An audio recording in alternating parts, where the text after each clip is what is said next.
అధ్యక్ష, అంటే గంట శ్రీనివాసరావు గారు అడిగిన ప్రశ్న సమాధానం చెప్పే ముందు అంటే గౌరవ సభ్యులందరూ ఉన్నారు కనుక వాళ్ళు ఉద్దేశించి ఒక విషయం చెప్పదలుచుకున్న అధ్యక్ష. మనకున్న 175 నియోజకవర్గాల్లో 169 గవర్నమెంట్ డిగ్రీ కళాశాలలు ఉన్నాయి అధ్యక్ష. 49 నియోజకవర్గాలు ఒక్క డిగ్రీ కళాశాల కూడా లేదు అధ్యక్ష. 91 నియోజకవర్గాలు కనీసం ఒకటి ఉంది అధ్యక్ష.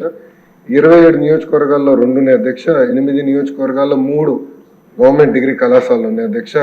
జనరల్ ప్రాక్టీస్ ఏంటంటే 20 కిలోమీటర్లు, 20 నుంచి 30 కిలోమీటర్లు కనీసం డిస్టెన్స్ ఉండాలి ఒక డిగ్రీ కళాశాల నుంచి ఒక డిగ్రీ కళాశాల నామ్గా పెట్టుకుని మనం వెళ్తున్నాం అధ్యక్ష. ప్రధానంగా పెద్దలు అన్నట్టు భీమిలికి వచ్చే గల 2 డిగ్రీ కళాశాలలు ఉన్నాయి అధ్యక్ష. దాంట్లో మన భీమిలిపట్నం డిగ్రీ కళాశాలలో అడ్మిషన్ రేట్ 73% ఉంది. నగరపు వలసలో వచ్చేసి కేవలం 36% ఉంది అధ్యక్ష. ఇది ప్రధానమైన కన్సర్న్. నేను ఎందుకు చెప్తున్నానంటే అధ్యక్ష, ఇక్కడనే కాదు ఆంధ్ర రాష్ట్ర వ్యాప్తంగా కూడా చూస్తే డిగ్రీ కళాశాలలో అడ్మిషన్స్ రేట్ యావరేజ్గా 50% కూడా దాటట్లేదు. అదే ఐటీఐలకు వచ్చే గల పెద్ద ఎత్తున ఒక డిమాండ్ అనేది ఉంటుంది, కానీ డిగ్రీకి వచ్చే గల డిమాండ్ అనేది లేకుండా పోయింది. దానికి మీరు అన్నట్టు భవనాలు లేకపోతే ఒక కారణం, ఇంకో కారణం ఫ్యాకల్టీ లేకపోతాం, మూడోది 2 ఉంటే క్వాలిటీ ఆఫ్ మీడియం కరెక్ట్గా లేకపోతాం. ఇక్కడ ఎవరైతే చదువుకుంటున్నారో వాళ్ళ తర్వాత ఉద్యోగాలు ఉపాధికి వెళ్ళినప్పుడు సరిగా రికగ్నైజ్ కాకపోవడం వల్ల కొంత ఇబ్బందులు అనేది ఎదుర్కొంటాం జరుగుతుంది. సో ఇది ఎట్లా ఇండస్ట్రీ ఫోకస్డ్గా, ఇండస్ట్రీ సెంట్రిక్గా ఎలా చేయాలనే లక్ష్యంగా మన ప్రభుత్వం పనిచేస్తుందని గౌరవ సభ్యులకు తెలుపుతున్న అధ్యక్ష. గవర్నమెంట్ జూనియర్ కళాశాలకు వచ్చే గల మధురవాడలో ఆల్రెడీ ఒక కళ ఉంది అధ్యక్ష.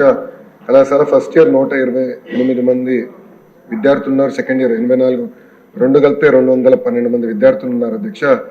ఇంకోటి వచ్చేది పద్మనాభం దగ్గర హై స్కూల్ ప్లస్ అధ్యక్ష, స్ట్రెంత్ 34 ఉంది అధ్యక్ష. దాన్ని కూడా నేను ఎక్స్ప్లెయిన్ చేస్తాను. దగ్గర వలసకు వచ్చగల స్ట్రెంత్ అక్కడ లేకపోయినా, జూనియర్ కళాశాల అక్కడ లేకపోయినా భీమునిపట్నం దగ్గర ఉంది కనుక అది 5 కిలోమీటర్ల దూరం కనుక అక్కడ 709 మంది విద్యార్థులు ఉన్నారు. General first year 167, general second year 139, vocational first year 208, vocational second year 175 మంది ఉన్నారు అధ్యక్ష. సో దగ్గర వలస దగ్గర నుంచి చూస్తే 450 మంది విద్యార్థులు అక్కడికి వెళ్తున్నారు అధ్యక్ష. సో ఇది ఎందుకు చెప్తున్నానంటే ప్రధానంగా గత ప్రభుత్వం హై స్కూల్ ప్లస్ అని తీసుకొచ్చారు అధ్యక్ష. అంటే 11th 12th కూడా హై స్కూల్లోనే ఉంటుందని చెప్పారు అధ్యక్ష. కానీ ఇంటర్మీడియట్ ఎడ్యుకేషన్, ప్రత్యేకంగా మన రాష్ట్రంలో ఇంటర్మీడియట్ ఎడ్యుకేషన్కి స్కూల్ ఎడ్యుకేషన్ చాలా తేడా ఉంటుంది అధ్యక్ష. అది వాళ్ళు గమనించకుండా సరైన స్టాఫింగ్ ఇవ్వకుండా ఈ సంస్కరణ తీసుకొచ్చింది. దానివల్ల మీరు చూస్తే కేవలం 34 మంది విద్యార్థులు ఉన్నారు. దానికోసం మేము చాలా సీరియస్గా బోర్డ్ ఆఫ్ ఇంటర్మీడియట్ ఎడ్యుకేషన్ మేము చాలా రిఫార్మ్స్ కూడా తీసుకొస్తున్నాం అధ్యక్ష. మీరు చూస్తే గత ప్రభుత్వం టెక్స్ట్ బుక్స్ కూడా ఇవ్వలేదు అధ్యక్ష. ఇంటర్మీడియట్ విద్యార్థులకి గత ప్రభుత్వం టెక్స్ట్ బుక్స్ కూడా ఇవ్వలేదు అధ్యక్ష. నేను మంత్రి అయిన తర్వాత తొలి నిర్ణయం తీసుకుంది టెక్స్ట్ బుక్స్ ఇవ్వాలని నిర్ణయం తీసుకున్నాం.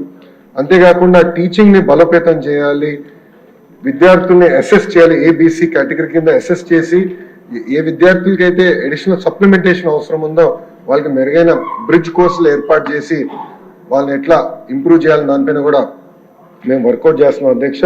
మీరు చూస్తే అధ్యక్ష, మన ప్రభుత్వం వచ్చిన తర్వాత బోర్డ్ ఆఫ్ ఇంటర్మీడియట్ అంటే మన గవర్నమెంట్ జూనియర్ కళాశాలలో 15,000 మంది విద్యార్థులు అడ్మిషన్స్ పెరిగింది అధ్యక్ష. గర్వంగా చెప్తున్నా 10% మన అడ్మిషన్స్ ఒకే సంవత్సరంలో పెంచడం జరిగింది అధ్యక్ష. నా పక్కనే గౌరవ మంత్రివర్యులు నారాయణ గారు కూర్చున్నారు. నారాయణ గారితో పోటీ పడే విధంగా, అంటే వాళ్ళ సంస్థలతో పోటీ పడే విధంగా మేము ప్రభుత్వ ఇంటర్మీడియట్ కాలేజీని మనం తీర్చిదిద్దాలి, జూనియర్ కళాశాలని తీర్చిదిద్దాలి లక్ష్యంతో మేము పనిచేస్తున్నాం. మేము వాస్తవంగా మేము కూడా నేర్చుకుంటున్నాం. బెస్ట్ ప్రాక్టీసెస్ మార్కెట్లు ఏంటి, గైడ్స్ ఏంటి. ఇన్ఫాక్ట్ మంత్రి గారిని స్వయంగా నేను అడుగుతాం జరిగింది, మీరు ఇన్పుట్లు ఇవ్వండి, మేము మోడర్నైజ్ చేయాలనుకుంటున్నాం, సరైన మెటీరియల్ ఇవ్వాలనుకుంటున్నాం. అంటే గౌరవ మంత్రి గారు కూడా నిన్న మాకు ఒక వర్క్ షాప్ పెడితే గౌరవ మంత్రి గారు ముఖ్య అతిథిగా వచ్చి కొన్ని సలహాలు సూచనలు కూడా మాకు ఇస్తాం జరిగింది. ప్రధానంగా ఇంటర్కి వచ్చి గల కేవలం 2 సంవత్సరాలే కాదు, 9వ తరగతి నుంచి మీరు కార్యక్రమం మొదలు పెడితే బాగుంటుందని గౌరవ మంత్రి గారు కూడా నన్ను కోరటం జరిగింది. అంటే ఓరియంటేషన్ ట్రైనింగ్ చేస్తే బాగుంటుందని కోరటం జరిగింది. అందుకే అధ్యక్ష, commissioner school education, commissioner intermediate education ఇద్దరిని కూర్చుని హ్యాండ్ ఆఫ్ ఎలా జరగాలి, ఎప్పటి నుంచి మొదలు పెట్టాలి, ఎలాంటి మెటీరియల్ కావాలి, ఎలాంటి గైడ్స్ కావాలి అని దానిపైన క్షుణ్ణంగా మేము చర్చిస్తాం జరిగింది చర్చిస్తున్నాం. దాన్ని త్వరలోనే మేము అమలు చేస్తామని ఈ సభాముఖం మీకు హామీ ఇస్తున్నాను అధ్యక్ష. మన గంటా శ్రీనివాస్ గారు చెప్పినట్లు బిల్డింగ్స్, ఫ్యాకల్టీ, అదేవిధంగా రెసిడెన్షియల్ కళాశాల ద్వారా స్పీకర్ గారు కూడా నా దృష్టికి తీసుకొచ్చారు. దాన్ని చాలా సీరియస్ గా తీసుకుంటున్నాను అధ్యక్ష. నా ఆలోచన ఏంటంటే ఒక డాష్ బోర్డ్ ఏర్పాటు చేసి స్కూల్స్ అన్ని ఒక ర్యాంకింగ్ మెకానిజం పెడదాం. ఏ కేటగిరీ స్కూల్స్ ఏంటి, B category, C category, D category schools ఏంటి. D category schools C category తీసుకురావాలి, సి కేటగిరీ స్కూల్స్ ని బి కేటగిరీ తీసుకురావాలి.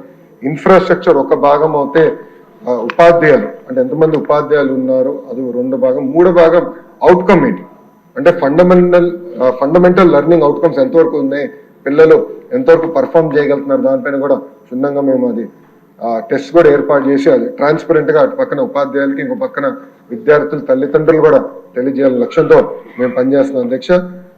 ఈ సభాముఖంగా గౌరవ సభ్యులు కూడా నేను కోరుతున్నాను అధ్యక్ష. డిసెంబర్ మొదటి వారంలో మెగా పీటీఎం ఏర్పాటు చేస్తున్నాం. గౌరవ సభ్యులందరూ దాంట్లో పాల్గొనాలని ఈ సభాముఖం కోరుతున్నా అధ్యక్ష. అంతేకాకుండా గౌరవ సభ్యులు కూడా నేను నోటు పంపిస్తాను అధ్యక్ష. ప్రతి సభ్యుడు కంపల్సరీగా ప్రభుత్వ పాఠశాలలకి నెలకి నీ పాఠశాల వెళ్ళి మాకు ఒక రిపోర్ట్ ఇస్తే ఆ రిపోర్ట్ చూసి మార్పులు చేర్పులు ఏం చేయాలి అనే దానికి నాకు ఫీడ్బ్యాక్ వస్తుంది అధ్యక్ష. ఎందుకంటే నేను ఒక్కరిని అన్ని ప్రభుత్వ పాఠశాలలు తిరగలేను. గౌరవ సభ్యులు ఒక 5 సంవత్సరాల్లో అన్ని ప్రభుత్వ పాఠశాలలు మీ కింద ఉన్న అన్ని ప్రభుత్వ పాఠశాలలు ఒక రౌండ్ కానీ వేయగలిగితే మీకు అవగాహన వస్తుంది, నాకు కూడా మీ రిపోర్ట్ల ద్వారా ఏం చేస్తే బాగుంటుందని కూడా నాకు కూడా తెలుస్తుంది అధ్యక్ష. దయచేసి ఇది గౌరవ సభ్యులు కూడా సీరియస్ గా తీసుకోవాలని ఈ సభాముఖంగా కోరుకుంటా. ఆ నోట్ త్వరలోనే గౌరవ సభ్యులకి నేను డైరెక్ట్ గా పంపిస్తాను.